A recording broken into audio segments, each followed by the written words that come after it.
Hello, my friend.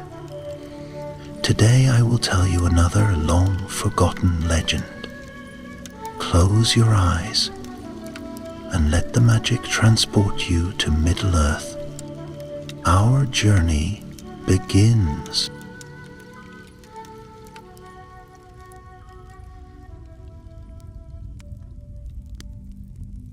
In the long-forgotten reaches of Middle-earth, beyond the shadowy boughs of Mirkwood and the silver-veined rivers that fed the east, there lay a stretch of green and golden country known to few and charted by none.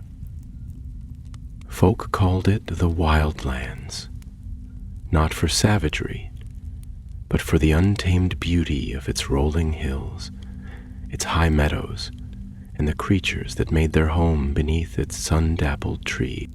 But in the turning of a single season, the wild lands withered. First came the silence. Birds ceased their songs, and the wind grew still as though the world were holding its breath.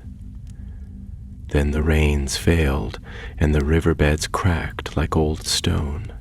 Fields bore no fruit. Roots rotted in the earth, and beasts wandered, thin and lost, their eyes dulled by hunger. The folk, simple wood-dwellers, herders and wanderers, grew gaunt and afraid. Even the hardy badgers and black bears kept to their dens, waiting for something that never came. The wise among them whispered of a curse, though none knew its shape. Some said the land was dying because it had been forgotten. Others spoke of shadow sorcery crawling north from dark places where no stars shone. But one among them, a wrinkled hedgewife who had once spoken with birds, sent a thrush on trembling wings westward toward a crooked tower lost in ivy and lichen. It was a place where the animals still came to speak, where owls nested in the rafters and hares danced in the garden paths. There, in the house of moss and herb smoke, lived Radagast the Brown. Radagast, one of the Isthari, was not a wizard of courts or councils. He wore no silvered robes, nor bore a staff crowned with jewels. His robes were patchy and brown like old bark, and his hair tangled like thistledown. But there was a brightness in his eyes like morning sun through mist, and when he walked, even the smallest of creatures would follow in his wake. When the thrush found him, Radagast was speaking gently to a wounded badger, coaxing crushed herbs into its paws. The bird, trembling with weariness, landed upon his shoulder and whispered its tale in chirps and clicks. Radagast listened. He frowned. He rose at once, his cloak rustling like autumn leaves, and turned to the great stag that waited near the garden wall. The stag dipped its antlers low, and Radagast climbed upon its back. Without a word they set off east, the woods parting before them like waves before a ship. They traveled by secret paths, ways known only to beasts and ancient things. Foxes barked warnings from burrows, and ravens cried omens from crooked trees. As they passed into the wild lands, Radagast felt it at once. The land was tired, not merely starved, but leached of life itself, as though some unseen hand had drawn its vigor away. The grass was dry as parchment, and not a single cricket sang. "Something is wrong," Radagast murmured, placing a palm to the earth. "This is no natural blight." He wandered for days, speaking with burrow mice and hololog snakes, searching for signs, drunes in bark, strange roots, air too still. On the 6th morning he came upon a patch of forest that should not have been there. It was thick and lush, too lush. Black-barked trees stretched into the sky like towers, their leaves too green, their shadows too deep. The forest pulsed with wrongness, like a heart beating beneath stone. Radagast paused. The stag would not go further. No birds flew in this forest, no beast stirred. Then he saw it, faint but clear, a tendril of roots snaking through the ground, pulsing with pale light. He followed it, deeper and deeper, until the air grew heavy with sap and silence. There, at the heart of the wood, he beheld a glade. It was beautiful in a sorrowful way. Vines wove through ruined stone, and flowers bloomed in perfect, unnatural symmetry. At its center stood a great tree, tall and strange, its bark the color of ash, its leaves singing in a wind that did not blow. And beneath it, weeping into the roots, was a figure cloaked in ivy and grief. She was tall, taller than any elf, and her hair flowed like willows in storm. Her eyes burned like coals beneath rain, and her limbs seemed formed of root and bough. She turned as Radagast stepped forward, and the forest shuddered. "Who dares trespass?" she whispered, and her voice cracked the bark of nearby trees. "I am Radagast of the Brown," he said, his voice calm and kind. "Friend of beast and bough, I come to mend what has been broken." The figure stared. Then, with a voice like the rustling of a dying forest, she said, "Then you are too late." The glade darkened. The tree behind her moaned as though in pain. And in that moment, Radagast knew this was no ordinary foe. She was no sorceress nor spirit. She was an Entwife, one of the lost, twisted now by sorrow into something terrible and strange. And she was the reason the wild lands were dying. Long ago, before the shadow of the east darkened the greenwood, before even the fall of Numenor, the Entwives walked the fields of Middle-earth. Unlike their wandering kin, the Ents, they had turned from the deep woods and wide wilds, choosing instead the gentle art of growing things. They cherished tilled soil and shaped gardens, coaxed harvest from field and orchard, and taught the early folk of the world how to love the gifts of Yavanna. But they vanished in the elder days, lost beyond the Anduin, their memory lingering only in sad song and in Tish dream. Yet here, in the heart of this blighted forest, stood one of them, or what remained. The Entwife before Radagast was changed beyond all recognition, her limbs thickened with unnatural growth, her eyes gleaming with a wildness that no longer knew peace. Where once she might have danced beneath the sun with joy in her heart and root, now she glowered with bitterness, and the ground about her feet was strangled with vines that throbbed and hissed. She studied the wizard in silence, as if weighing his presence like a leaf upon the wind. "Radagast," she said at length, her voice low and heavy with the weight of uncounted years. "They sent one of Yavanna's own, did they? A keeper of squirrels and birds, to meddle in sorrow he does not understand?"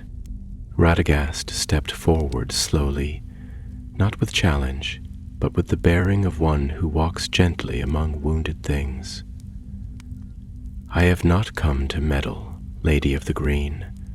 I come because your sorrow runs like poison through the land. The trees cry out, the beasts go hungry. Even the rain flees your shadow. The Entwife raised her arms, and with the movement, the trees about the glade bent low, their limbs creaking as if bound by her will. "The land is mine!" she cried, and a hush fell upon the glade. None tended it for an age. The gardens of old are dust. The Ents wandered, and we were forgotten. But I remember. Radagast bowed his head, though his eyes remained steady. "Aye," he said softly. "You remembered, and you waited, but the world changed. Time moved on, and your pain, though true and deep, has twisted into wrath. You do not feed the land, Entwife. You devour it." For a moment, no sound stirred. Then the Entwife's laughter rang out, bitter and hollow. "Feed it?" she said. "What is there to feed? Barren hills? Scorched earth? The hands of men tearing down forests for stone and fire?" Her eyes glowed. "No, I will make a new garden, one that cannot be burned or broken, one rooted in power, not hope, one that remembers." Radagast felt the forest tremble. The very earth seemed to coil with restless root and hidden thorn. He knew then that to turn her from her course would not be a matter of words alone, but neither would battle serve. Not here, not against one who had once been a daughter of Yavanna, shaped by love and sunlight. He lowered himself to the ground, sitting cross-legged as if by a hearth. "Then let me see it," he said. "Your garden. Show me what you have wrought." The Entwife narrowed her eyes. "You mock me." "No," said Radagast. "I seek to understand. If you will not listen, then let me listen first." The glade shifted, and the trees withdrew their limbs, uncertain. The Entwife hesitated, then raised a long hand, knotted with vine and bark, and gestured. The forest parted, revealing a path, green and winding, lined with flowers that shimmered with unnatural beauty. Radagast stood and followed her without fear. They passed through thickets of towering fern and groves where petals never fell. Birds carved of bark flitted overhead, and streams of water so clear they seemed like glass wound through roots that pulsed with a faint inner light. The beauty was undeniable, but beneath it all was a tension, a stillness too deep for comfort. It was a forest held in a spell, a garden bound in grief. Radagast turned to the Entwife as they came to a clearing where stone pillars, half swallowed by ivy, stood in a circle. Within lay a tree unlike the rest, its trunk twisted, its branches wrapped in silken moss, and its leaves shaped like stars. It was old, older than the glade, older perhaps than even the Entwife herself. "This," she said, her voice almost tender, "was the first seed I planted after the burning of the fields. I found it deep in the earth, asleep. It remembered the music of the growing days, and so I sang to it." Radagast knelt by the tree and laid a hand upon its bark. He felt the song, faint, hesitant, like a dream returning. "You still carry the memory," he said, "but it is buried beneath pain. This place, it is beautiful, but it is not alive, not truly." The Entwife said nothing. Her gaze was fixed upon the tree, her expression unreadable. At length, Radagast stood. "There is another way," he said, his tone firm yet gentle. "The world has not forgotten you. The Ents still speak your names in sadness, and in the gardens of Lorien, a seedling from the lost groves still blooms. Let me bring it to you. Let this garden grow in truth, not by force, but with the help of the world that yet lived." The Entwife turned slowly, her face shadowed by vine and sorrow. "Words," she said bitterly. "Empty promises? Where were they when the fields burned? When the wind carried only ash?" Radagast met her gaze. "I cannot answer for the turning of the world, but I can offer hope. Not all things are lost, not yet." The forest seemed to pause then, the very air holding its breath. After a long silence, the Entwife spoke. "Then go, bring your seedling, but know this, if it lies, if it withers in my hand, then the rivers shall run dry forever, and no green shall rise again in these lands." Radagast inclined his head solemnly. "I will return," he said, "with a gift, not of power, but of remembrance." And with that he turned and departed the glade, the path folding shut behind him like the closing of an old book. The stag waited beyond the edge of the forest, and with a wordless greeting, Radagast mounted once more and turned westward, toward lands where golden leaves still fell like blessings upon the earth. He did not look back, but the vines stirred behind him, and far away, the earth whispered with cautious hope. The journey westward was neither swift nor easy, for Radagast did not ride upon wings of haste, nor call upon fire or thunder to bear him hence.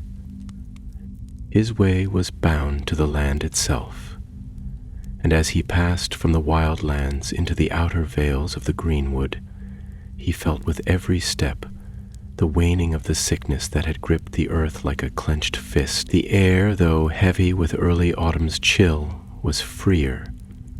The birds returned to the canopy above, and once more the hidden roots beneath the soil drank deeply of unseen springs. The stag, old and sure of step, bore him tirelessly through mossy hollows and over forgotten ridges where ancient stones leaned like slumbering sentinels. Radagast spoke little, but his thoughts stirred like leaves caught in a rising wind. The Entwife, what name she once bore he could not guess, was not evil, not in the way of sorcerers or shadow lords, but the grief in her heart had deepened into something perilous. Her garden, wondrous though it was to behold, had been carved out by draining the lifeblood of all around her. If she could not be turned, her sorrow would consume far more than the wild lands. It was not long before the green wood rose about him in full, ancient and watchful. Though much of it had darkened over the years and taken the name Mirkwood, Radagast knew its secret paths, those still left unmarred by shadow. He passed under boughs that remembered elven laughter, and where once the White Council had spoken beside silver streams, now the forest whispered of war and waiting. By twilight of the third day he came to a clearing marked by a circle of white stones. Here, under the open sky, grew a tree unlike the others of the greenwood, a maulern, golden-leaved and slender, its bark smooth and silver as moonlight. It had not grown wild. It had been planted by an elven hand, long ago, as a gift to the wood and as a memory of far-off Lothlorien. Radagast approached it with reverence. He knew this tree, though he had not seen it in many years. Beneath its boughs dwelt a sylvan guardian of old blood and quiet thought, Calanith, a wood elf of Yavanna's kindred, who tended the remnants of lost gardens and gathered seeds from the world's edges. She was no lady of court nor warrior of song, but in her sat a wisdom not often found among the younger peoples. The wizard waited, seated beneath the Melorn, and before the moon reached its zenith, she came. Light of foot, and clad in simple robes the color of ripened wheat. Her eyes, green as dew-fed ivy, met his with calm inquiry. "Radagast the Brown," she said, her voice like the hush between raindrops. "You come with troubled heart." He nodded, rising to greet her with a slight bow. "I seek a seedling from the gardens of the West, a memory rooted in the days before the Entwives were lost, one yet living, one that remembers the music of growing." Calanith tilted her head, considering him with careful gaze. "Such a thing is rare," she said at last, "and not given lightly. What need has drawn you so far?" And so he told her. Of the famine in the east, of the Entwife twisted by grief, of the garden made from sorrow, and the forest fed by theft. He spoke of the fading of the beasts, the silence of the rains, and the promise he had given in the shadow of her glade. Calanith listened without interruption, and when he was done, she turned her gaze toward the Malorn above them. "There was a time when the Entwives walked among us," she said softly, "and we learned the gentle art of planting from their songs. I have kept one seedling, a gift left by a wandering Ent long ago, wrapped in bark and bound with living moss. I was told to give it only to one who might restore what was broken." Radagast met her eyes. "Then let me take it to her, not as a cure, but as a sign, a memory made living." Calanith vanished into the trees, and returned not long after with a bundle wrapped in woven reeds. She placed it in Radagast's hands, and he felt it stir, a faint warmth, like the breath of spring in winter's chill. "Plant it not in shadow," she warned, "and speak to it with care. It will not grow where wrath reigns." Radagast thanked her and turned once more to the east, but now the path ahead seemed longer, the stakes greater. He had in his keeping not merely a seedling, but a promise of what the world had been, and perhaps could be again. He journeyed back through the green wood, the winds rising with each passing day, as though the land itself whispered in hope and dread. The trees bowed as he passed, and creatures once fearful now followed at a distance.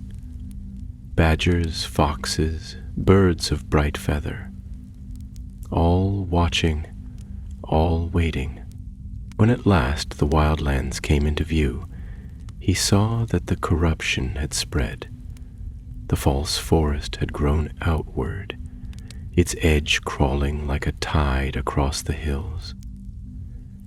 The grass was gone, the trees too still, and the sky hung heavy with cloud that bore no rain.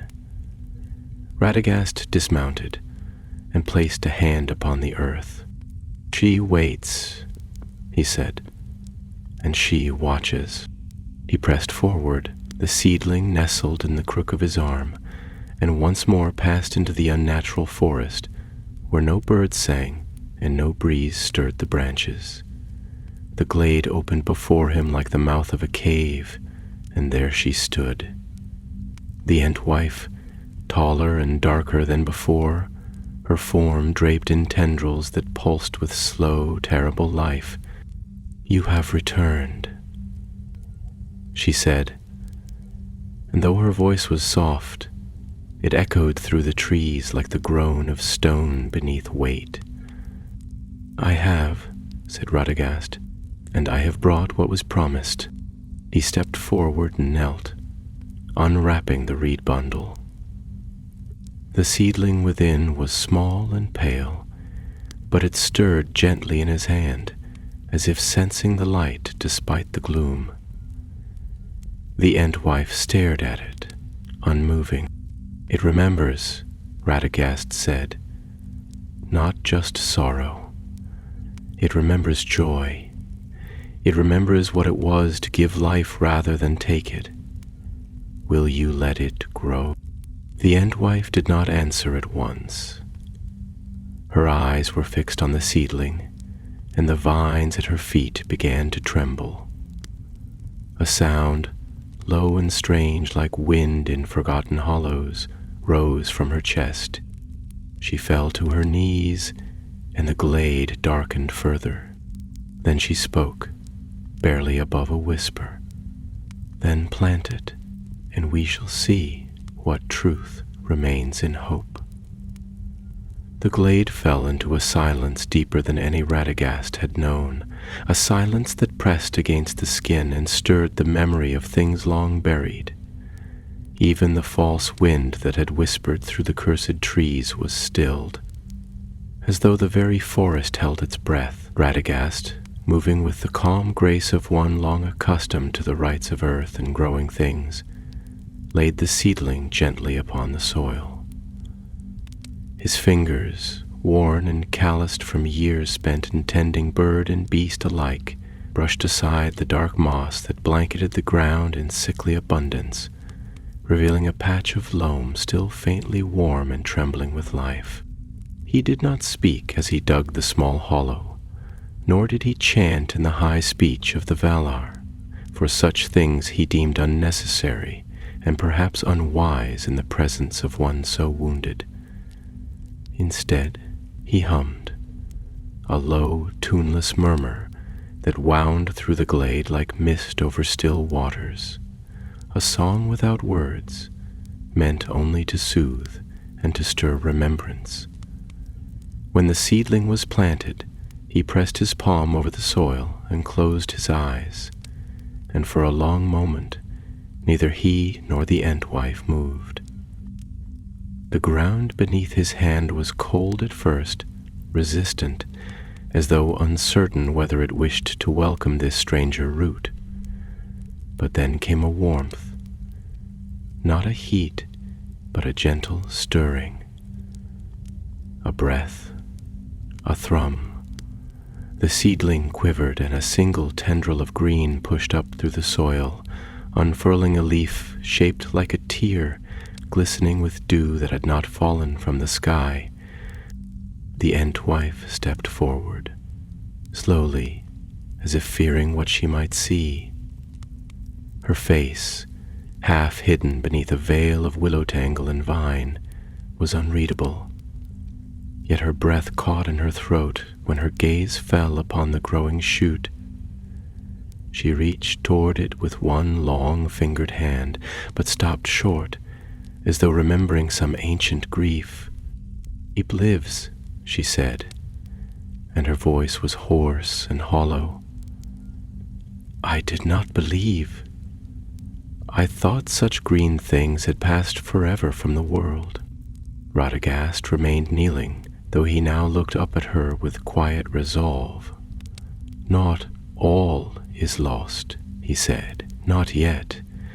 This seedling comes from a memory unbroken, from the care of those who still remember the songs of the Entwives and the gardens they planted in joy and peace. It has not come to bind nor to judge, but to grow, if you will allow it." She sank slowly to the earth, her great limbs folding like those of a crumbling statue, and her long arms settled in the dark soil beside the seedling. The forest shuddered once more, and the vines that had choked the glade began to withdraw, curling like serpents into the gloom beyond. A faint light pierced the canopy above, pale and silver, not the full light of the sun, but a reflection of it. Perhaps the memory of starlight, older than the world. For a time they sat thus, Radagast and the Entwife, each silent, each watching the small green thing that now pulsed with the slow rhythm of growth. Around them, the glade began to breathe. The air no longer hung heavy, and a breeze, thin and uncertain, stirred the leaves overhead. It was a beginning, no more than that, but even beginnings have power in a world where endings are many. At length the Entwife stirred and spoke again, more softly than before. "You must understand," she said, her voice slow and aching with age. "We were not slain, nor banished, nor unmade. We were forgotten, our songs faded, our work was undone by fire and blade. The gardens turned to ash, and the rivers ran red. The Ents they wandered, calling our names, but their cries came too late." Radagast nodded solemnly, for he had heard the tales of the tree herds and their long search through shadowed valleys and broken plains, calling into silence, weeping beneath barren hills. "Their sorrow has never ended," he said. "Even now they wait. If this seedling grows true, it may become a beacon, not only for this land, but for the lost ones still waiting, still hoping." The Entwife turned her gaze to the twisted trees beyond the glade, and her voice took on a strange tone, as though speaking not to Radagast, but to the memory of the land itself. "I shaped this place with pain. Every leaf is rooted in grief, every vine in loss.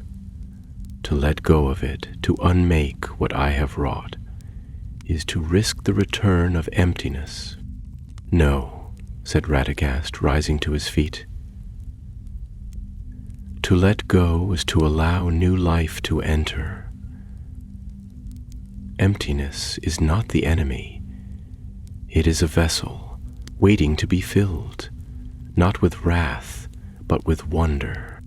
She looked at him for a long while, and then slowly the bark along her arms began to crack. Not with rot or ruin, but like old earth giving way to spring. From her fingers green shoots sprouted, delicate and trembling. Her face, once stern as a thunderhead, softened, and her eyes closed. Then she stood and turned away. Without a word, she walked to the base of the great ashen tree at the glade's center and pressed her hand to its bark. The tree shuddered and groaned, and from within its hollow trunk came a light, not bright or searing, but warm like the last glow of a hearth before sleep. The Entwife leaned against it, her form melding slowly with the wood, and the vines that had bound her like chains slipped away, vanishing into the soil. When at last the light faded and the tree stood silent once more, Radagast approached. Where she had stood, there remained a mark upon the bark, faint and curling like a fern, a sign of return, not of loss. The seedling beside him had grown another inch, its second leaf unfurled. And then, from beyond the glade, came a sound not heard in those woods for an age. Bird song, not the hollow mimicry of bark birds or the discordant caw of carrion, but the true bright voice of a thrush, trilling from the canopy above. A wind stirred, bringing with it the scent of damp earth and distant rain. The glade was changing, not swiftly but surely, and the weight that had pressed upon the land like a grave lid was lifting. Radagast bowed his head, not to the Entwife, for she was gone, but to the tree that now bore her spirit, and to the seedling she had allowed to live. He did not speak, for some moments require no words, and the silence of that place was no longer heavy with sorrow, but with peace. Thus ended the heart of the matter, though not yet the tale. For the land would need time to heal, and those who suffered in the wild lands had yet to see the change with their own eyes. But the wizard knew, as surely as he had ever known the song of water or the flight of birds, that the famine was ended. The forest had begun to grow again, though the heart of the enchantment was broken, and the shadow over the glade had lifted. The labor of healing was only begun, for in Middle-earth the scars of sorrow do not vanish in a day, nor does the soil swiftly forget the pain that once took root within it. Radagast lingered in the wildlands, not from reluctance to leave, but out of the old duty he bore, not to kings nor councils, but to the growing, creeping, living things of the world, which too often went unseen in the great reckonings of war and dominion. Day by day he wandered through the outskirts of the false forest, where once the Entwife's wrath had taken hold, and he found that already the land was stirring with uncertain promise. The vine tangles that had once curled across the earth like claws had begun to wither and recede, their grasp loosening, as though they no longer knew the hand that had guided them. The trees which had grown in unnatural symmetry were now falling into disarray, not from rot, but from a quiet settling, as though they were returning to a deeper, older rhythm than the one imposed by grief. He passed through hollows where small streams now trickled again, timid and narrow, but bright with cold water drawn from hidden springs beneath the hills. In one such place, he found a family of foxes nosing through the underbrush, lean but no longer starving, and they did not flee from him. A blackbird, dull-feathered and long silent, took wing from a nearby bough and let out a single uncertain note, as if testing the world anew. Radagast smiled, though he was weary, and as he passed beneath the shifting canopy he left behind tokens of encouragement. Seeds gathered from the gardens of Lorien, nut kernels wrapped in moss, and phials of dew drawn from elven wells in distant lands. These he buried in quiet places, trusting to time and rain, for though the wizard bore no sword and wielded no great staff of flame, the gifts he bore were no less needed in that time of sorrow and healing. Yet even as the forest began to breathe anew, beyond its borders the folk of the wildlands still knew only hardship, and the memory of famine clung to them like mist that would not lift. Their crops remained withered, their flocks scattered, and their hope diminished to flickering embers.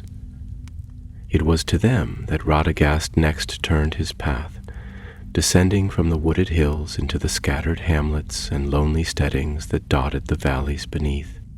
These were not mighty halls nor walled cities, but homesteads of wood and stone, their eaves bowed from snow and wind, and their hearths grown cold from want. The people were hardy, yet wearied, and they greeted him not with open arms, but with watchful eyes, for few in those parts had seen a wizard, and fewer still had learned to trust one who rode with beasts and spoke to the earth. At the first village he was met by a bent old man leaning upon a crooked staff, whose gaze was as sharp as any spear. "You come too late, wanderer," said the Old One, his voice thin but bitter as winter wind. "The fields have failed, and the beasts have vanished. Magic did this, and now you bring more?" Radagast bowed his head and answered with neither pride nor reproach. "I bring only what aid I can, and no enchantment to burden you further. The famine is ending, though you do not yet see it. The land was wounded, but the wound is healing." The old man shook his head, unmoved. "Healing brings no bread," he said, "and we cannot eat promises." Radagast said no more that night.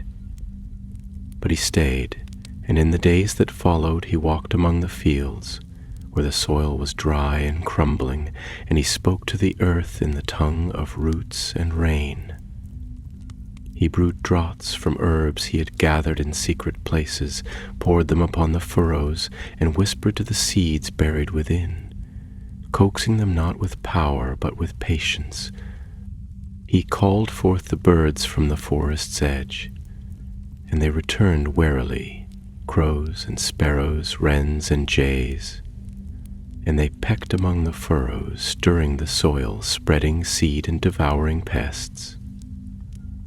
He brought bees in hidden hives and taught the folk to tend them gently, and he showed them where to find the wells that had not dried but had been choked with stone and root. All this he did quietly and without demand, and though many still eyed him with doubt, the children began to follow him with wide eyes, bringing him baskets of wild berries and wreaths of dried reeds in thanks. In time, the fields began to green once more, first in patches, like old memories returning, and then in rows. Shoots rose from the ground where once there had been only dust, and though they were pale and thin, they grew. The sheep returned from the hills, drawn by the scent of new grass, and the birds nested in the rafters again.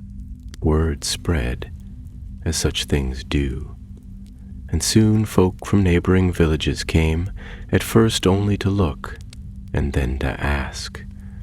Radagast taught them as he could, not with grand speeches or proclamations, but by example, how to mend what had been broken, how to see the land not as a servant, but as a friend in need of care. And though the rains did not fall with sudden bounty, clouds now gathered in the sky with purpose, and when the wind blew, it carried not the scent of ash, but the rich tang of earth ready to bloom. There were some among them who wondered what power had undone the blight, and some who still feared that the sickness might return. To them Radagast said only this: the land was not cursed, but grieving. It is love, not fear, that will keep it whole. So he passed from village to village, bringing not miracles, but the memory of what could still be saved. And though he did not remain long in any one place, each morning a child or elder might find, left beside their door, a pouch of seeds, or a nestling wood hen, or a vial of golden sap tied with a sprig of wild mint. These they took as signs, not of a wizard's craft, but of a friend passing by in a time of need. And thus the wild lands, once silent and starving, stirred with the breath of hope, slow and steady. As the seasons turned and the first pale blossoms opened across the recovering fields of the wild lands, a hush of wonder fell upon the people, not loud like the trumpets of heraldry, nor swift like a storm breaking across the plain, but gentle and abiding, like the coming of spring to a long-wintered valley. The famine, though not yet a tale of the past, had loosened its grip, and in its place came the slow, persistent murmur of growing things. The folk, whose shoulders had long stooped beneath hunger and fear, stood a little straighter, and in the evening light songs were sung again, though they were quiet and halting, like voices long unused. Radagast, having labored through many villages and spoken to many hearts, now turned once more toward the forest, for he had not forgotten the glade where the Entwife had vanished into root and bark. Though her wrath had been gentled and her garden released from bondage, much remained uncertain, and he sensed that a final tending must yet be done, for though she had laid down her bitterness, the mark of her grief lingered upon the land like the aftertaste of smoke. He came again to the edge of the strange wood, but now the path did not bristle with malice nor breathe with stolen life. The trees, though still tall and silent, had softened in their stance, and the light which filtered through their branches was no longer the dim greenish hue of enchantment, but a dappled gold that spoke of peace. The stag which had borne him upon his earlier journey now came to him unbidden, stepping from the underbrush with solemn eyes, and together they passed once more into the heart of the forest. It was as though the glade had dreamed, and in dreaming awakened anew. The air was fragrant with moss and fern, and though the great ash-gray tree still stood at the center, its branches were now clothed in pale green leaves, young and trembling, that had not been there before. The bark bore the same mark, the spiral of fern and flame, but it had faded, like a scar long healed, and there, beneath its spreading boughs, stood a sapling. It was taller now than when last Radagast had seen it, and its leaves were fuller, rich with the color of late spring. Around its roots bloomed flowers not planted by hand, wild violets, star-shaped lilies, and the bluebells of woodland memory. Birds flitted between its branches, and a small stream now ran along the glade's edge, born perhaps from a spring newly awakened deep within the earth. Radagast knelt before the tree and placed both palms upon the ground, and for a long while he remained still, not speaking, not moving, as though listening for something too faint for mortal ears. At last he whispered in the old tongue, the language of root and rain, a blessing not of command, but of farewell. For he knew then that the Entwife was not gone, nor lost, but had become one with the tree she had once shaped in pain. Her spirit lingered not in wrath, but in watchfulness, and the garden she had sought to forge in grief was now being born in truth. The creatures of the forest had begun to return as well. He saw a pair of red squirrels chasing one another along the limbs of a beech tree, and in a hollow stump a mother hare guarded her kits, their fur like mottled bark. Even the bees, whose departure had once signaled the death of bloom and harvest, now hovered among the wild flowers, golden and busy beneath the open sky. As he stood brushing the soil from his robes, he heard a sound, faint but unmistakable, the slow groaning song of a tree in windless air.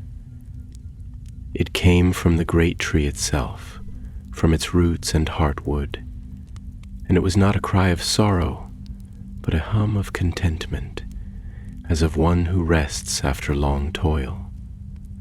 Radagast smiled and touched the bark gently. "I will remember," he said. And so he departed the glade, walking slowly through the softening wood, and where he passed, the ground welcomed him, not as a stranger, but as one long known and well met. In the weeks that followed, the news of the forest's change spread far, carried not only by word of mouth, but by the movements of the beasts themselves. Deer returned to the valleys in herds, birds took to the sky in great flocks, and the rivers, once dry, now ran with clean water that glittered under the sun. It was said that in some places the trees began to flower where they had been bare for many years, and that children gathering herbs in the hills heard voices singing beneath the roots. Not in fear, but in laughter, the folk of the wild lands, hardened by suffering but not made cruel by it, took up the tending of the land with care and reverence.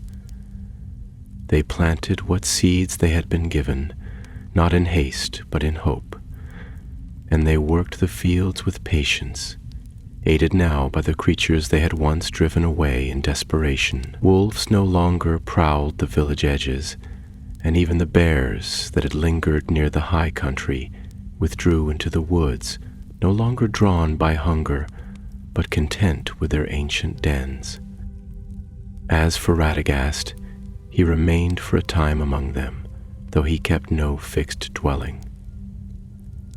Some nights he was seen walking at dusk, his staff in hand, gathering mushrooms or whispering to an owl perched upon a broken fence. Other days he vanished into the woods for many leagues, only to return with medicines brewed from herbs unknown, or bundles of bark and resin that soothed the sick and aged. He asked for no gold, built no hall, and left no monument. But when he passed, even the most bitter among the people would stop and offer a nod, or a loaf of fresh baked bread, or simply a smile. And then, as all wandering folk must do, he departed without farewell. One morning the folk woke to find his cottage empty, his garden untended but still blooming, and a trail of footprints leading into the east. They say he followed the path of the Ents for a time, searching as they searched, and that he planted gardens in the forgotten places of the world, where no king's road ran and no map bore name. But in the wild lands his tale did not fade. It lived in the turning of the fields, in the laughter of children chasing bees, in the songs sung at sowing time and harvest. And in the heart of the old forest the tree still stands, tall and silver green, and on quiet days when the wind stirs just so, one might hear a voice humming, low and long, in a language older than stone, older than stars. And so the famine ended, not by sword, nor spell, nor mighty war, but by the healing of sorrow, the gift of remembrance, and the growing of a single steadfast seed. Far to the south of the wild lands, beyond the silver shoulders of the river Grilluin and the mist-veiled ridges of the eastern arid Mithrin, there stood a range of broken hills, known among the scattered folk as the Fenmarch Heights, a place of ancient earthworks where barrow mounds slumbered beneath gnarled thorn trees, and winds from the eastern deserts whispered strange tidings through dry grass and long-forgotten cairns. In that place, the land bore the deep, slow memories of the world's making, and though no great cities had risen there, nor banners flown since the elder days, the earth itself was thick with tales that had never been written nor spoken aloud. To this land came Radagast in the season when the moon began to wane, and the stars hung low over the northern edge of the sky, for there was one last thread of the tale yet unspooled, one last wound not yet bound. He did not come in haste, nor in weariness, but with the quiet determination of one who has tended much, and now returns to gather what was left behind. For in the south, though the famine had waned and the forests begun to wake, there were still signs of disturbance, flickers of unrest in the animals, strange patterns in the flight of birds, and dreams that carried whispers like falling leaves. He rode not upon the great stag this time, but walked with staff in hand, his robe stained with the wear of many journeys, and his hair tangled like creeping ivy. Beside him came a crow, black and sharp-eyed, who spoke little but watched all, for Radagast had sent his companions out across the breadth of the wildlands, gathering word and watching the ripples that still moved through the land, as a pond remembers the stone long after it has sunk. It was in the shadow of an old standing stone, half buried in moss and carved with runes none now living could read, that Radagast found what he had feared. A hollow patch of earth, scorched not by fire, but by life turned inward.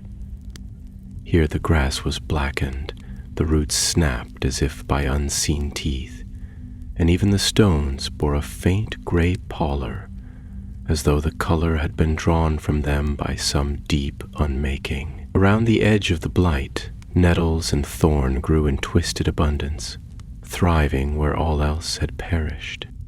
Radagast knelt and laid his hand upon the earth, and as he did so his brow furrowed with unease, for he felt a presence still lingering, faint but clinging, like old smoke in a cold hearth. It was not the Entwife's wrath, nor the despair that had once choked the glade, but something older and colder, a hunger that waited beneath the surface, without shape or voice. It had come in the wake of her sorrow, drawn perhaps by the disturbance in the living patterns of the land, feeding upon the breaking of the natural law. He stood and turned to the crow, who cawed once and flew eastward, vanishing beyond the ridge, for they both understood. The work was not yet wholly done, and the blight that had spread from the false garden had given purchase to another, darker root. Such was often the way in the later ages of the world, when great powers stirred, even in sorrow or healing. Older shadows, long hidden, would often rouse in answer. That night Radagast made camp beside the roots of a wind-bent yew, and kindled no fire, for he felt the air listening. Instead, he sat with his back to the tree, and sang softly in a tongue not heard since the hills were young.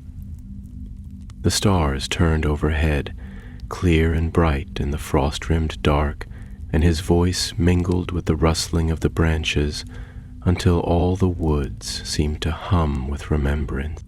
When the dawn broke, pale and thin, the crow returned and alighted on a low branch. It spoke a single word in the old speech, Morachil, which in the tongue of Yavanna meant deep-rooted sorrow, or the leech of growth. Radagast nodded grimly, for the name was known to him, not from books or counsels, but from the dreams of trees and the warnings of the earth. Morachil was not a creature in the manner of beasts or spirits, but a thing half living, half unmade, that fed not upon flesh, but upon the memory of growth. It was said to have no shape of its own, but to borrow the form of withering, to ride the edge of dying roots and burrow into the hollow places of the world. Where it passed, green things faltered, and even the stones lost their strength, becoming brittle as old bone. Long ago it had wandered the eastern wastes, shunning light and song, feeding quietly upon the margins of deserts and mountain gulfs.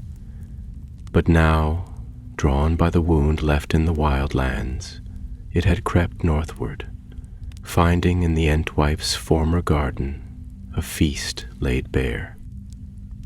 And though she had gone, leaving behind a growing light, the traces of her sorrow had called to the lurking thing. Radagast knew he could not face such a presence with root and herb alone, nor would words or memories avail him here. He must find its source, the place where it had first laid its hunger upon the land, and there speak the ancient names that bound the earth to itself. Only then might the last vestige of rot be unmade. For 3 days he walked deeper into the fen march, tracing the path of withered roots and hollow stones. He crossed through marsh and thicket, spoke with willows that shivered in their sleep, and followed the cries of ravens circling above dead glens. On the 4th day he came to a hollow beneath a ridge, where the rock had split and the soil crumbled inward, as though the land itself had collapsed in grief. Here the blight was strongest, and even the air smelled faintly of mildew and ash. He stepped into the hollow with care, and at once the shadows thickened, not by the fading of light, but by the drawing away of life. His staff glowed faintly with a green fire, a gift of Yavanna long guarded, and the earth beneath his feet pulsed weakly, as if mustering the strength to remember what it once had been. At the center of the hollow lay a stone, cracked and weeping dark sap, and around it coiled a network of roots not belonging to any tree. A nest of hunger, pulsing and pale. From its heart rose a shape like a tangle of dead vines wrapped about smoke, and as Radagast approached, it stirred, forming into a semblance of a face without eyes or mouth, only a shifting mask of sorrow. He stood firm and, in the speech of the green wardens, the tongue of the oldest forests, he named it, Morachil, forsaken of seed and sun, fief of growing, breaker of soil. Hear me now, you are not wanted, you are not remembered. Return to the silence whence you came. The thing quivered, and the roots about it recoiled, hissing like steam upon stone.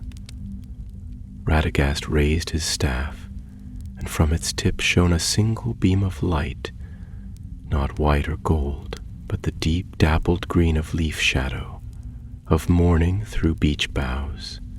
It touched the center of the hollow, and with a sound like a breath released after great pain, the dark shape began to unravel, thread by thread, root by root, until only the cracked stone remained, and even that faded into dust. The earth was still. The shadows lifted. Radagast stood in the quiet and let the silence return, not empty but whole. Long after the presence of Morachil had faded from the hollow, when the last echo of its withering breath had been swallowed by the soil, Radagast stood alone beneath the watching sky.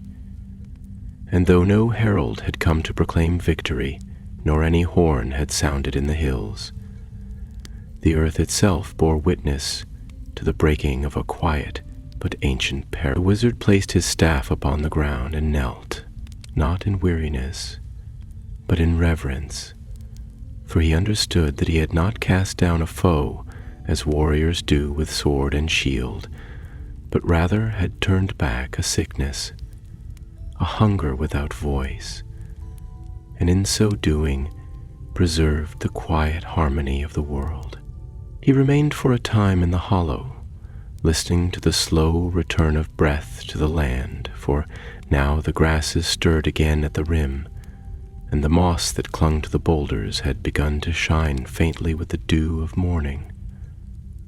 The wind came softly over the ridge, not laden with the scent of rot, but cool and clear, and it brought with it the far-off call of a thrush, keen and bright, echoing from tree to tree, like a song remembered after long silence. Then Radagast rose, gathered his things, and made his way westward once more, for the task was done, and the thread that had led him from the tower of Rosgobel to the deep glades of the wildlands and the broken hills of the fen march had at last reached its end. Yet as he went he left signs of his passing, not grand or lasting in stone or inscription, but hidden tokens and quiet gifts, a ring of mushrooms where none had grown before, a spring bubbling fresh and sweet where once the ground had been dry, or a grove of seedlings planted beneath the open sky, guarded only by the whisper of his name in the leaf. And the beasts of the land, whom he had long called kin, watched him from fern and thicket, from treetop and burrow, and they too bore witness, for they remembered what most folk had forgotten, that the world was older than any tower or crown, and that there were still those who walked in secret paths for its keeping. He passed once more through the villages he had aided, and the people came out to greet him, not with feasting or garlands, but with quiet thanks, with a loaf of seed bread wrapped in cloth, a carved whistle given by a child, a cloak of undyed wool spun by the hands of old women whose gardens bloomed again. And Radagast took these with gentle humility, for he asked no reward, only that the land be cherished and its wounds not forgotten.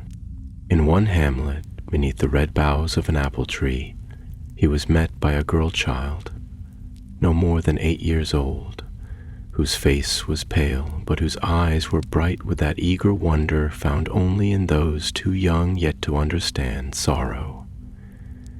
She placed in his hand a single green shoot, wrapped in a twist of cloth, and said, "This grew where your shadow fell, near the gate." He examined it, saw the health in its leaf and the strength of its root, and nodded gravely, as one does when given a token greater than gold.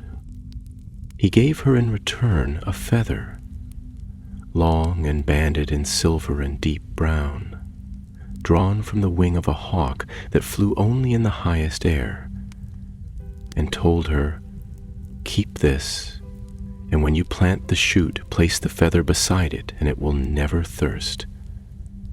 And though the girl did not wholly understand, she nodded and ran back to her kin, laughing. Thereafter, Radagast turned his path toward Roscommel, the woodland edge where his strange house nestled beneath the evergreens, for it had been long since he had crossed his own threshold, and he knew the birds and beasts there would be waiting with questions only he could answer. Yet as he walked, he found that the journey now seemed shorter than it had been in the beginning, not because the miles had lessened, but because the heaviness of the land had lifted, and with it the weariness of his limbs. He passed once more by the forest where the Entwife's glade lay hidden, and though he did not enter, he felt its presence, a hush upon the wind that spoke not of grief but of peace, as of a song well ended. And in the shadow of a birch grove he saw saplings rising in a spiral around a clearing, and at their center the tree, planted from the seedling, still stood, its branches strong and its leaves silver green. He laid his hand upon the bark in passing and whispered a name, not hers, for it had been lost in time, but one of his own making, a name of blessing, and the leaves shivered as if in answer. In time, Roscommel rose before him, nestled in its thicket of briar and vine, the roof half covered with creeping moss, the garden paths overgrown with forget-me-nots and chamomile. The animals stirred as he approached, hedgehogs and hares, squirrels and starlings, and the old badger who kept the back door blinked and grunted in welcome before retreating into the woodpile. Radagast entered without ceremony, as one returning not to a house, but to a living thing. The walls still bore the scent of herbs, the rafters creaked with the shifting of the wind, and his chair beside the hearth stood just as he had left it, dusted with ash and the fluff of nesting robins. He sat, not heavily, but with the ease of one who has fulfilled a long promise, and for a while he said nothing, only watching the motes of dust in the golden light, drifting like tiny stars through the quiet air. Then he took up his quill and began to write, not for renown, nor to be read in the halls of lore masters, but to remember and to preserve. He wrote not of battles or heroes clad in steel, but of the small victories that pass unseen, of the healing of a glade, the return of rain, the lifting of hunger, the forgiveness of sorrow. And thus it was that the tale of the famine in the wild lands came to an end, though its echoes would remain in the seedling trees, in the songs of birds, in the laughter of children who would one day plant gardens of their own. And Radagast, the brown wizard, friend of beasts and keeper of growing things, rested at last beneath his thatched roof, content not with power, but with the quiet knowing that the land, for a time, had been made whole again. Though the shadow had passed, and the roots of the land had begun to drink again from deep and secret wells, the tale of the famine did not altogether vanish like breath upon the winter air. It lingered, as all such tales do, not only in the telling of those who lived through it, but in the shaping of the earth, in the quiet hush beneath the trees at dusk, and in the way the wind shifted when storms gathered on the distant hills.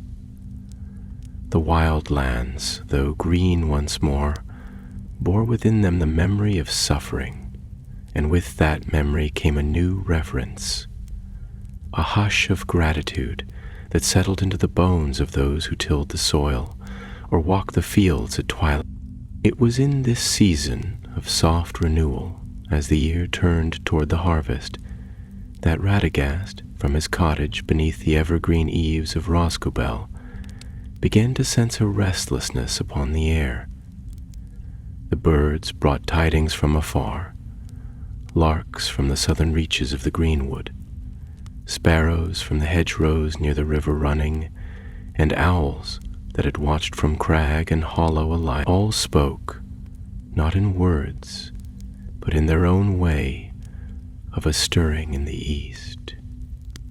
Not a darkness, for no great host was mustering, nor shadow falling upon the land, but a watchfulness, a sense of something awakened that did not move openly, yet shaped the thoughts of beasts and trees alike.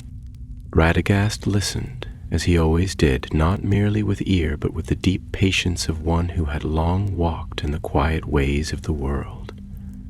He did not cast bones, nor read the skies with augury, for his art was of another kind, older and more hidden. The lore of the green, the listening to the rhythms that others passed by, and the memory of songs sung by leaves before ever men or elves set foot upon the earth. He sat beneath the eaves of his garden, where bees drifted among the blossoms and lizards warmed their bellies on sunlit stones, and there he pondered what the stirrings might mean. He thought of the Entwife, whose sorrow had shaped so much of what had come to pass, and he wondered what power had lingered behind her fall. For though she had wrought her garden in grief, it had been the blight that followed, silent, creeping, and malevolent, that had sought to feast upon the ruin. And if one such hunger had risen, might there not be others still hidden in the folds of the world, waiting for the trembling of root and heart to call them forth? Yet Radagast was no master of fate, nor one who sought dominion over what was yet to come. He did not go to council in Imladris or seek the wisdom of kings. He watched, he waited, and he prepared in the manner he knew best, not with great spells or weapons, but with seeds and sap, with paths restored and wounds closed gently with earth and leaf. He sent word to the Woses who dwelt beyond the white mountains, for they too knew the deep lore of stone and soil. He sent birds to the northern passes, where snow never melted fully, and the air was thin and sharp, and he called upon the great owls of the high fells, whose memory reached back even before the shaping of the hills. In all these things he sought not to rouse alarm, but to weave a net of watching, a quiet guard of the old ways. And in return the world spoke to him in its many voices. A badger near the border of Dunland brought tidings of a tree that had shed its bark in a single night, leaving behind a hollow that whispered with voices not its own. A falcon from the borders of Rune bore tales of a plain gone strangely silent, where even the wind seemed muffled, and the grass grew gray. And deep beneath the roots of the forest, the moles and worms spoke of a place where the soil had turned cold and slick, and would not hold the memory of root or burrow. To most, these would have been omens too small to heed, mere happenstance. But Radagast knew better. The world did not cry out in great fanfares or thunderous omens, but in the faltering of song, in the sudden stillness where life once danced freely. He did not yet know the shape of what was coming, nor whether it was a shadow returning, or something older still, half-formed and wandering in the deep places. But he knew the land was watching, and that alone was enough. So he turned again to his lore, to the scrolls kept beneath his floorboards, to the tokens and roots and carved stones gathered over years beyond counting. He did not fear, but neither did he rest, for his heart, though quiet, was not still. He walked among the animals of his keeping, whispering to the foxes, coaxing the herons from their reeds, and speaking with the great horned owl that guarded the threshold of the wood. All were his eyes and ears, not commanded but trusted, and they carried his concern far and wide. But as the days lengthened and the sky grew thick with the heat of late summer, a new sign came, not in vision nor whisper, but in the form of a messenger clad in green and gray, who came unlooked for across the threshold of Rosgabel. One evening, as the sun dipped low, she was tall and spare, with hair the color of aged bronze, bound with leather thongs, and she wore no ornament but the carved sigil of a leaf curled over flame, a mark known to very few and not spoken aloud since the fading of the Second Age. Her boots were muddied and her cloak torn, yet she carried herself with the bearing of one who has walked long among shadows without losing the memory of light.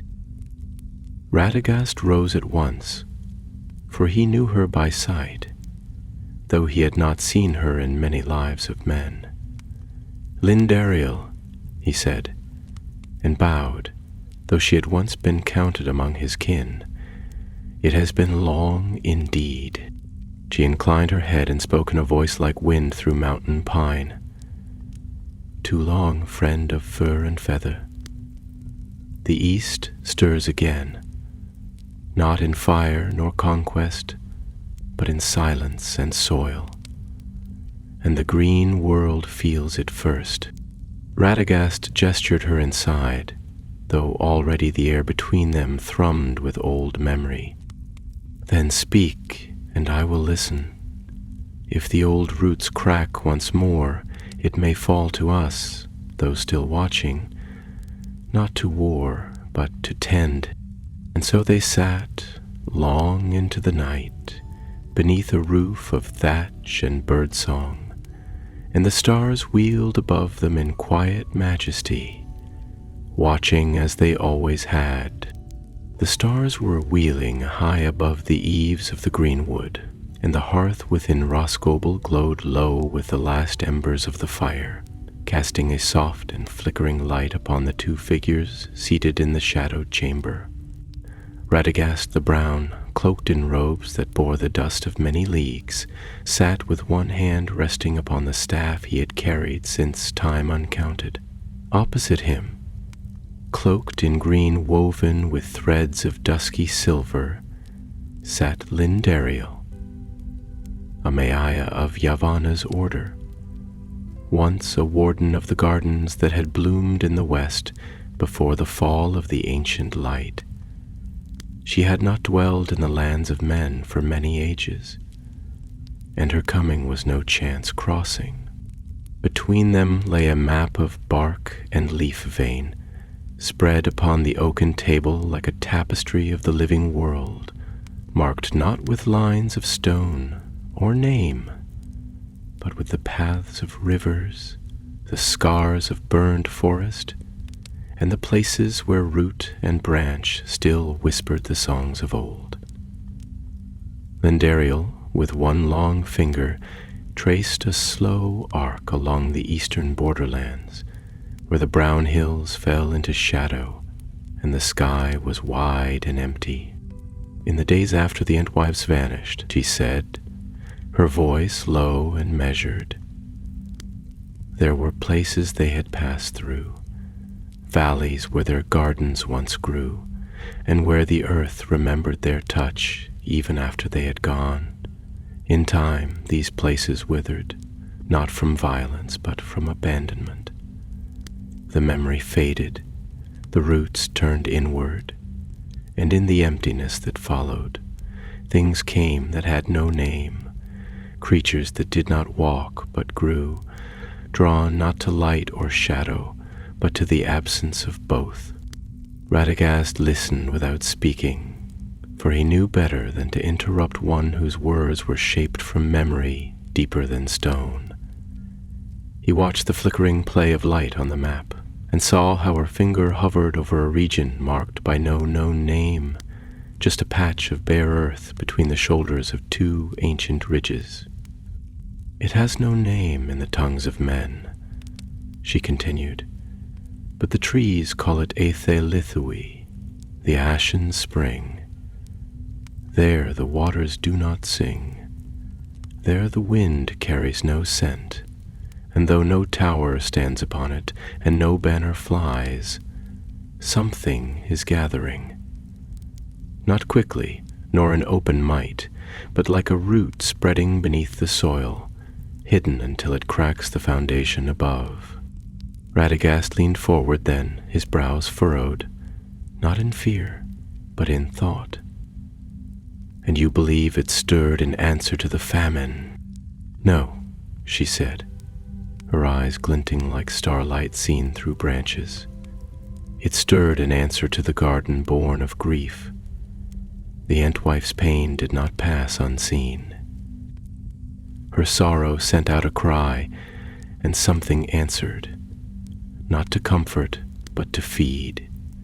And though you turned it back, the echo remains, and in the ashen spring it has found purchase.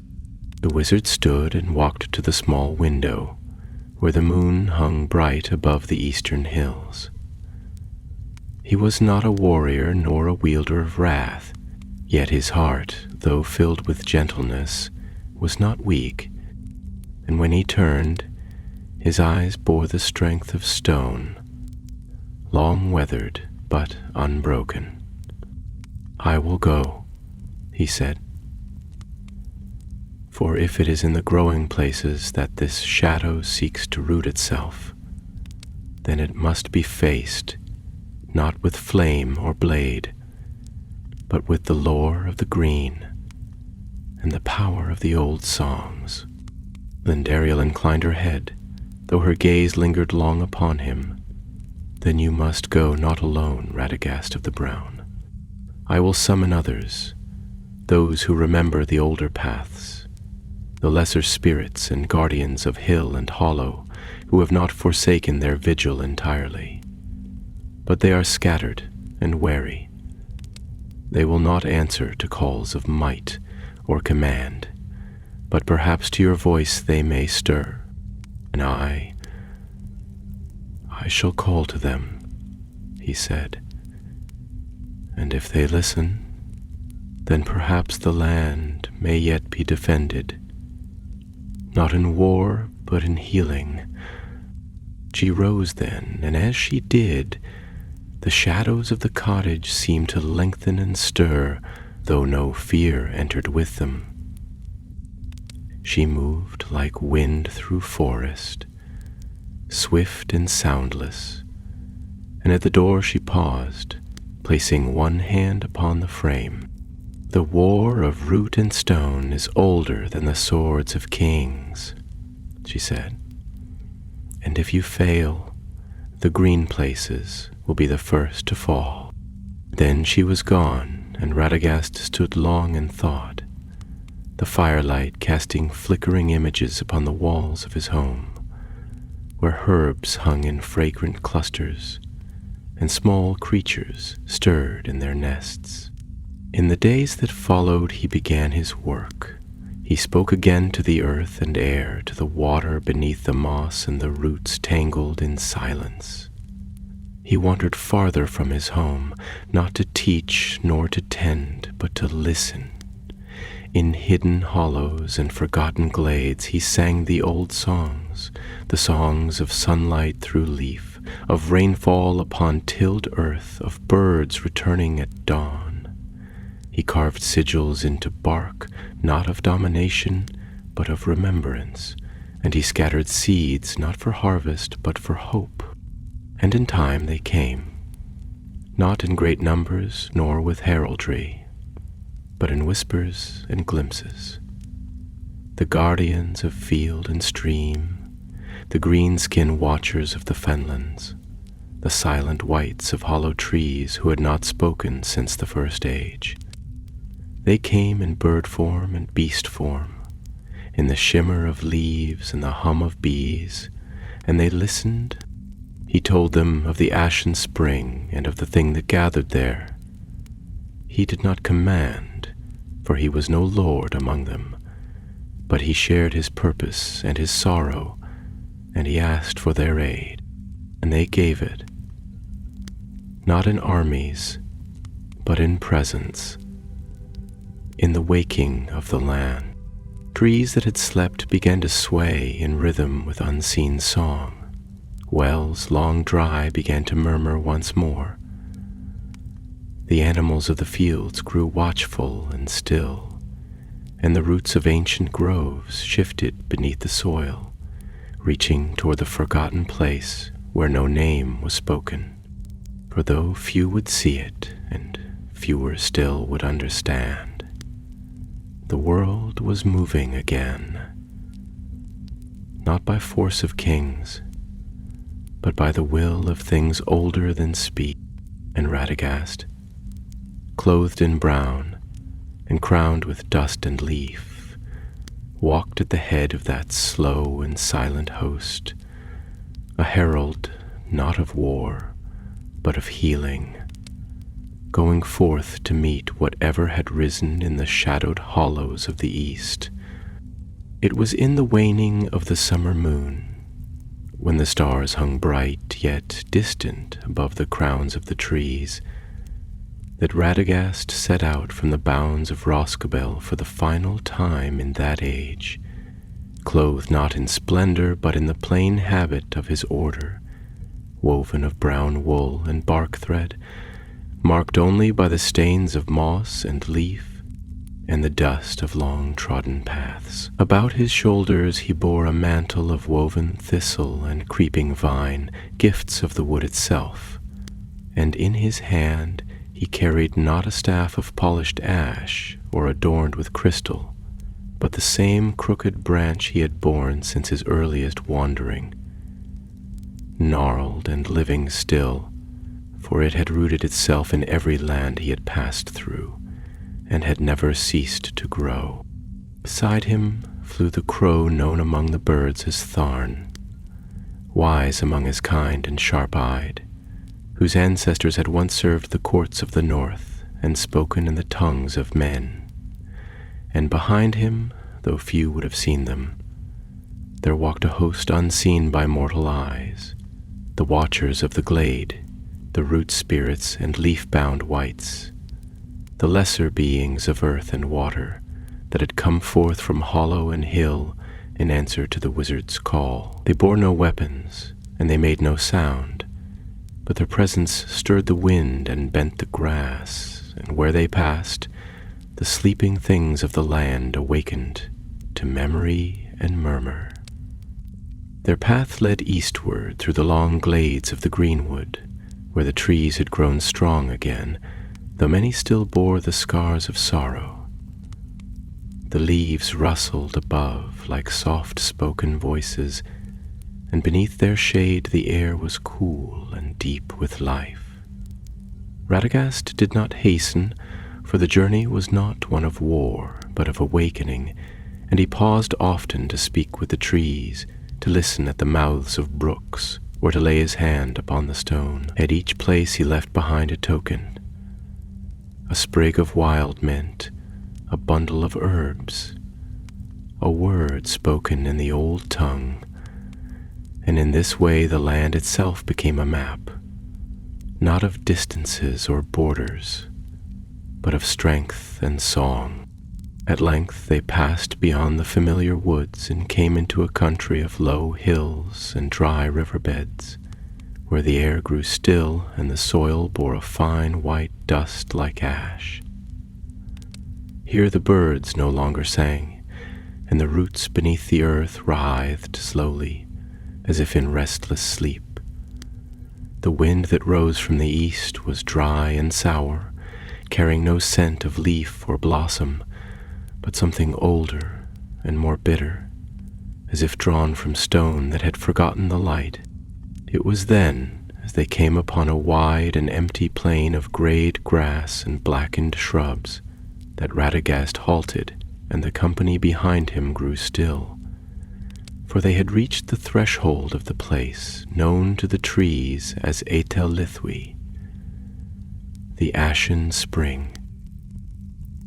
At the heart of the plain there rose a low hill, not natural in shape, but formed as if by slow accretion, a piling of broken stone and scorched root, twisted together into a mound crowned by a single dead tree. No bird nested there, and no insect stirred. The sky above it was pale, washed clean of color, and the clouds that drifted overhead did so without shape or shadow. Radagast stepped forward alone, and with each step the earth grew colder, though the air remained still and the sun had not yet faded. He came to the foot of the mound and laid his hand upon the ground, and what he felt there turned the strength of his heart to sorrow, for beneath the ash and stone something lived, or rather lingered, a will not of its own making, but shaped from long forgotten pain, twisted and fed upon silence until it had become a hunger without form. He spoke then, not with command, but with calling, his voice rising like a chant among the stones. Etel Lithwi, spring that bears no waters, ground of ash and unrooted things, I bid thee waken not to wrath, but to memory. Hear me and be healed. For a long moment there was no reply, and the plain remained still, but then a tremor stirred the dust, and the hill groaned as if shifting in its sleep.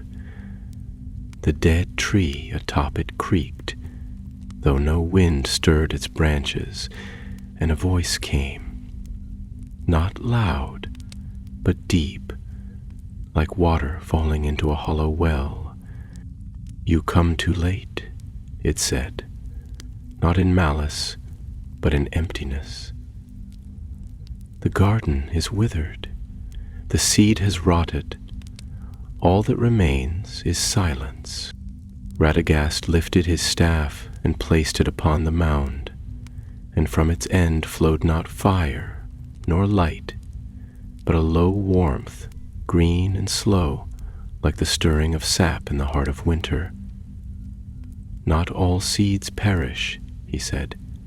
Some lie waiting until sorrow passes and the rain returns. I do not come with blade or brand, but with memory and root.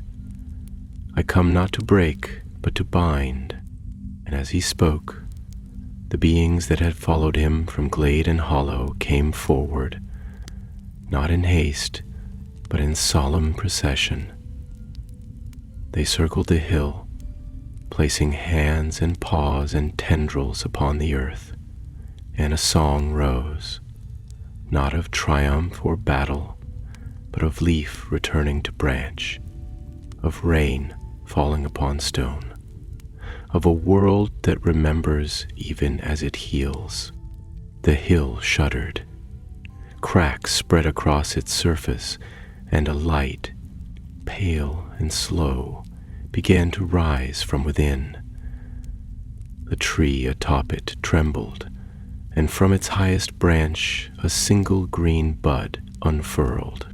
Radagast did not smile, nor weep, but he bowed his head, for he knew that in that moment the will that had dwelled beneath the mound had turned, not vanished, for such things do not fade in a day, but bent toward rest. It had tasted the memory of the living world again, and in that memory found peace. The light faded, the trembling ceased, and the ashen spring was no longer silent. The mound stood quiet beneath the open sky, and around its foot grew small shoots of fern and reed, timid and new. The dust was gone from the wind, and the roots beneath the earth no longer writhed in pain, but settled into sleep. Content, Radagast turned and walked back across the plain, his staff leaving no mark, and behind him the watchers departed, vanishing into the earth and air as they had come. And thus was the last shadow of the famine undone, not by flame nor wrath, but by the remembering of what had been lost, and the gentling of what had grown in grief. Thus the long work was completed, and the great weariness that had clung to the wild lands like a tattered veil was at last lifted. No trumpet was blown, nor banner raised above the hill of ash where the last shadow had passed into memory, but the world itself seemed to exhale, as if a breath long held had been gently loosed, and the silence that remained was not hollow but full, like the stillness of twilight after a rain, when the land is resting renewed. The wind, once sharp and dry, carried now the faint scent of fern and loam, and the grasses upon the plain, which had withered and broken beneath the shadow's weight, stirred again beneath the sunlight, like sleepers roused from troubled dreams. Radagast did not tarry long upon that hollow ground. He lingered but a single night beneath the stars, watching as the dead tree upon the hill, though still leafless and pale, stood no longer in defiance but in waiting, as though it too had heard the song of healing and would in time remember how to grow. In the morning he took up his staff once more, and with the crow thorn upon his shoulder, he turned his face westward, not toward the halls of kings nor the havens of lore, but back along the path he had walked in solitude, through glade and thicket, over ridge and stream, following the winding road not marked on any map, but known by heart and memory alone. He passed again by the places where the famine had gripped most fiercely, and found them changed, though not in ways that would be noted by men who look only for swift reward. The fields had not become golden with overabundance, nor had the trees sprung up in unearned bloom, but everywhere there were signs of quiet labor and patient tending. Crops grew where none had dared to plant before, and in the shade of hedgerows children played beside low stone wells that now ran full. The people he passed, herdsmen and hunters, crofters and wanderers, no longer stared with hollow eyes, but with a cautious hope, as if each day were a new step upon a road reclaimed. Some remembered him and bowed in silence as he passed, for they had learned his name not from tale or herald, but from the land itself. Others did not know him, but their hounds did not bark at his approach, and the old folk nodded to him without knowing why. He left no message, no token, for he knew that the greatest gift he had given could not be carried in hand or sack. It was the return of trust between root and son, the rekindling of a covenant as old as the hills, that the land would give if it were guarded, and that those who walked upon it with care would never hunger without cause. He came at last again to the glade of the Entwife, and there he stayed for a time.